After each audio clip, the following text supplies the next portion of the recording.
With just 1 week remaining before the important Virginia Hound Show, Iroquois Hunt Joint Master Jerry Miller and huntsman Lila Mason are taking care of the last fine details on the Iroquois hounds that are going to show. And by details, we mean everything down to their toenails.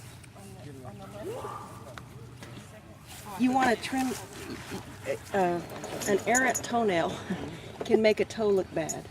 So if there's one toenail that's longer than the others or is crooked or it's not symmetrical with the rest of the toes and the other toenails, it can make a foot look spread out or something. When you're at a hound show, if you want to judge a hound real quick, start with the feet. Feet kicks everybody out. That's the number one thing. They got bad feet. They don't move at all. They don't move up. Her right foot outside toe? This one? Yeah. Yep. Okay, see that? Right here. You need somebody to hold a hound. That toe there, it just sticks out a little bit much. I'm just taking a tiny, tiny bit off. So you want to just trim the nails evenly so they're not a distraction to the foot. Because you can inadvertently make a good foot look like a bad foot because of one overgrown nail.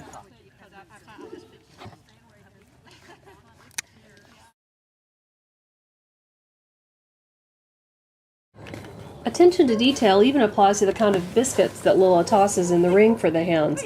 You might think a biscuit is a biscuit is a biscuit, but as it turns out, Lila uses a variety of about 3 different kinds depending on what the specific hound needs and what the weather conditions are.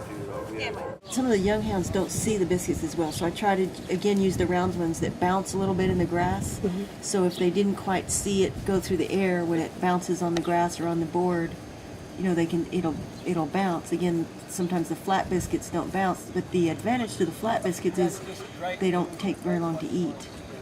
So I'll still use those with other hounds that would tend to dwell and stand there and chew, chew, chew if I throw the other ones. And why is that bad, the chew, chew, chew? Because you're wasting time. And if a hound's standing still chewing a biscuit, the judge isn't watching it move. And, you know, a judge may give you just less than a minute to watch it move, and if it doesn't move, you know, it's not judged. Okay, now see how he's stretching out some? Now, it's Lila's job to push him. Don't give him a biscuit for that. Now, 2 weeks ago, we'd have given him a biscuit for getting on the board. Well, he didn't get a biscuit for getting on the board. There's a couple hounds that we're showing, for instance, Hailstone, that if I can throw the biscuit high with a high arc, he leaps up more and throws his front feet out even more exuberantly than he would if it was just a low flat arc. And the snaps are little flat biscuits and I can't make them go high, but I found a rounder biscuit, you know, that I can crack in half so it's not really big, but it has enough weight to where I can get it lofty in the air, more like if you were playing tennis, like a lob ball.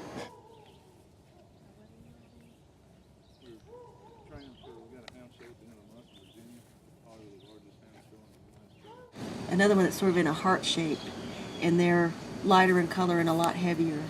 And those are really good when the grass is really wet. The flat ones, when the grass is wet, they sink down into the moisture somehow. It just seems like they don't sit on top of when the grass is dry, they sit on top of the grass and the hound can see it. But when it's wet, they seem to sink in. So these light heart-shaped ones are good if the grass is a little bit wet, we've noticed.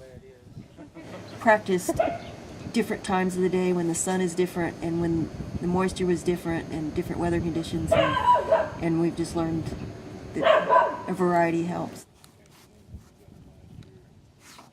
All these little details, why are they so important? Because it can tip the balance. You know, if it's between first and second and the hounds are equally good, one little detail like that will be in your favor.